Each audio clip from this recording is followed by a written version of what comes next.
नेपाल में 42 दिन पहले जोड़ तोड़ से बनाई गई प्रचंड सरकार पर अब खतरे के बादल मंडराने लगे हैं, क्योंकि गठबंधन में शामिल चौथी सबसे बड़ी पार्टी ने सत्ता के गठबंधन से समर्थन वापस ले लिया। दरअसल दोहरी नागरिकता के चलते रवि लामिछाने को हाल में डिप्टी पीएम के पद से इस्तीफा देना पड़ा था। सुप्रीम कोर्ट ने उन्हें अयोग्य ठहराया।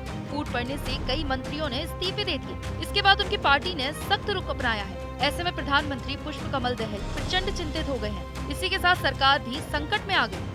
आरएसपी के तेज तर्रार अध्यक्ष रवि लामिछाने को अयोग्य ठहराने के बाद प्रधानमंत्री पुष्प कमल दहल प्रचंड ने उन्हें हाल ही में अपनी नागरिकता फिर से हासिल करने के बाद गृह मंत्री के रूप में बहाल करने से इनकार कर दिया। प्रचंड के इनकार से आरएसपी के केंद्रीय सदस्य और सांसद खफा हो गए और फिर एक संयुक्त बैठक के बाद ये फैसला लिया गया कि वे सत्तारूढ़ गठबंधन से हट जाएंगे। पत्रकार से राजनेता बने लामिछाने को पिछले साल 26 दिसंबर को उप प्रधानमंत्री और गृह मंत्री नियुक्त किया गया था। लामिछाने द्वारा शुरू की गई आरएसपी ने संघीय चुनाव में 20 सीटें जीती, जिससे संसद में इसकी चौथाई सबसे बड़ी ताकत बनी। इनके समर्थन से ही पुष्प कमल दहल और केपी ओली ने मिलकर सरकार बनाई थी। वहीं रविवार को आरएसपी की केंद्रीय कमेटी की संयुक्त बैठक के बाद आयोजित प्रेस कॉन्फ्रेंस में लामिछाने ने कहा कि पहले भी उन्हें कई विवादों में फंसाने की कोशिश की गई। काठमांडू पोस्ट की खबर के अनुसार गठबंधन सरकार से हटने के आरएसपी के फैसले का प्रधानमंत्री प्रचंड ने राजनीतिक भविष्य पर कोई फर्क नहीं पड़ेगा ऐसा दावा किया है। अखबार के मुताबिक ऐसा इसलिए है क्योंकि भले ही आरएसपी ने अपने मंत्रियों को वापस बुलाने का फैसला ले लिया हो,